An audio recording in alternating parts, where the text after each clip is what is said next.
Welcome to China Insights. I'm your host, Katie. An announcement by the U.S. State Department claims that scientists at a high-security Chinese biolab were sick with symptoms of COVID-19 months before the known beginning of the novel coronavirus pandemic in Wuhan, China. The Wuhan Institute of Virology has long been a source of speculation surrounding the origin of the SARS-CoV-2 virus.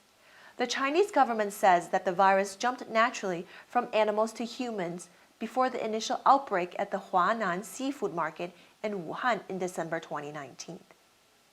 U.S. Secretary of State Mike Pompeo contradicted this on January 15th, saying that the United States government has reason to believe that several researchers inside the Wuhan lab became sick in autumn 2019.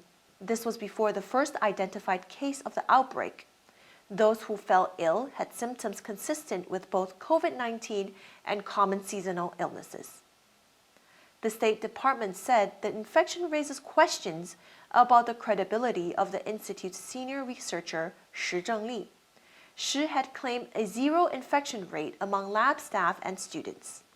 According to Chinese official accounts, the first known cases of the novel coronavirus appeared in December 2019.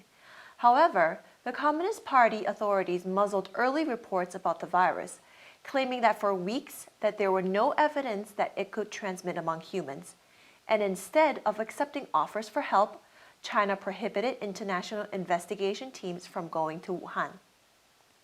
Chinese leader Xi Jinping and other officials only admitted human-to-human contagion on January 20th, 2020. By then, the Chinese New Year migration was in full swing and multiple cases had been confirmed abroad.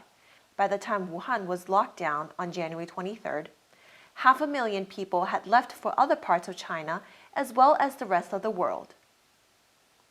The State Department noted that the Wuhan Institute of Virology was involved with coronavirus research as early as 2016. In addition, while the institute is a civilian facility, it collaborates with the Chinese People's Liberation Army on both public and secret projects in a relationship that goes back until 2017.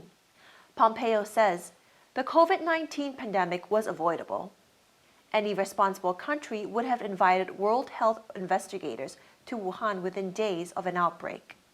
China watchers have been speculating about the possible laboratory origins of the pandemic almost since it began. Last May, political risk consultancy Sino Insider put together a special report detailing suspicious aspects surrounding the Wuhan outbreak. For instance, in September 2019, the PLA held what it called a training exercise to handle a biosecurity crisis involving the outbreak of a coronavirus.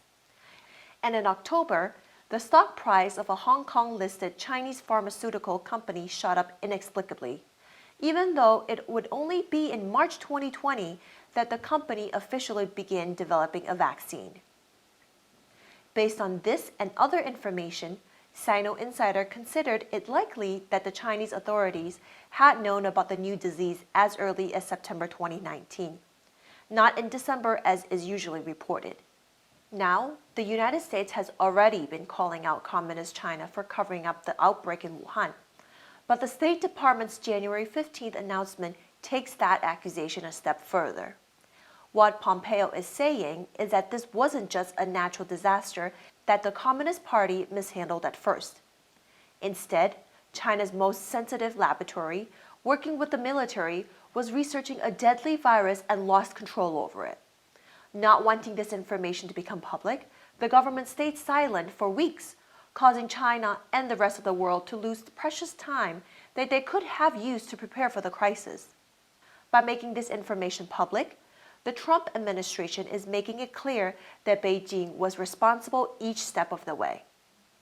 Some may think that Secretary Pompeo is simply doing whatever he can to sabotage U.S.-China relations so that the incoming President Biden has fewer options for altering the tough China policies advocated by Trump.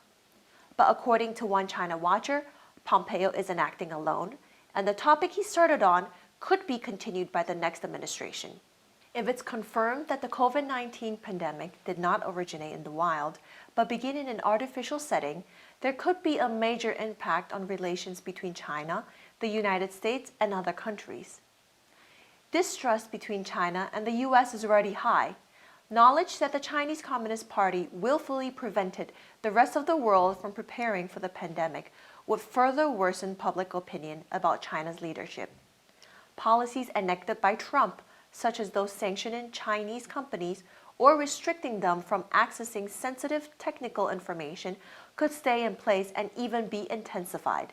For China's leader Xi Jinping, the diplomatic setback would only diminish his reputation both abroad and in the Communist Party. Meanwhile, the State Department's accusation also puts some pressure on the World Health Organization.